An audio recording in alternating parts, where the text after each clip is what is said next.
ഓം മിത്രായ നമ. പ്രപഞ്ചന 777 യൂട്യൂബ് ചാനലിലേക്ക് എല്ലാ പ്രിയപ്പെട്ട പ്രേക്ഷകർക്കും ഹാർദമായ സ്വാഗതം. ഇന്ന് നമുക്ക് പഞ്ചഭൂതങ്ങൾ അഥവാ പഞ്ചമഹാഭൂതങ്ങൾ എന്താണെന്ന് നോക്കാം. സൃഷ്ടിക്ക് അടിസ്ഥാനമായ 5 പ്രാഥമിക ഘടകങ്ങളാണ് പഞ്ചഭൂതങ്ങൾ.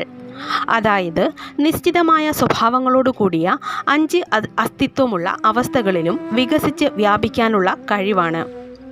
ഭാരതീയ സംസ്കാരമനുസരിച്ച് പഞ്ചമഹാഭൂതങ്ങളാണ് സമസ്ത പ്രപഞ്ചത്തിൻ്റെയും ബിൽഡിംഗ് ബ്ലോക്കുകൾ.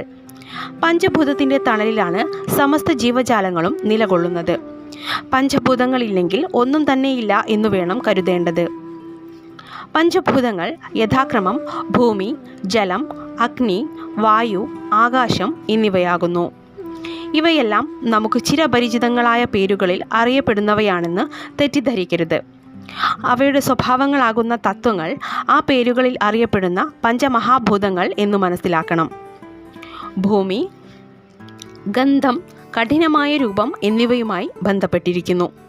ജലം ശീതളമായ സ്പർശം, ഒഴുക്ക്, സങ്കോചം എന്നിവയുടെ സ്വഭാവമുള്ളതാണ്. അഗ്നി താപം നൽകുന്നതും രൂപമുള്ളതുമാണ്. വായു രൂപമില്ലാത്തതും സ്പർശത്തെ അടിസ്ഥാനമാക്കിയുള്ളതുമാണ്. ആകാശം ഏകവും നിത്യവുമായത്, കൂടാതെ ശബ്ദഗുണത്തെയും സ്ഥലത്തെയും സൂചിപ്പിക്കുന്നു. ശരനൂൽ ശാസ്ത്രത്തിൽ പ്രതിപാദിക്കുന്ന പഞ്ചപക്ഷികളും പഞ്ചാക്ഷരി മന്ത്രവും പഞ്ചഭൂതങ്ങളും പരസ്പരം ബന്ധപ്പെട്ടിരിക്കുന്നു. പഞ്ചഭൂതങ്ങളെ കൃത്യമായി ക്രമീകരിക്കാൻ പഞ്ചാക്ഷരി മന്ത്രം വളരെ ഉപകരിക്കുന്നു. നിങ്ങൾ ഒരു യഥാർത്ഥ അന്വേഷകനാണെങ്കിൽ ഈ ചാനൽ ഫോളോ ചെയ്യാം. വീഡിയോ ഇഷ്ടമായെങ്കിൽ ലൈക്ക് ചെയ്യാൻ മറക്കരുത്. മറ്റുള്ളവർക്ക് കൂടി ഉപകാരപ്പെടാൻ ഷെയർ ചെയ്യുക. നിങ്ങൾ പ്രതീക്ഷിക്കുന്ന വിഷയങ്ങൾ കമൻസായി അറിയിക്കുക.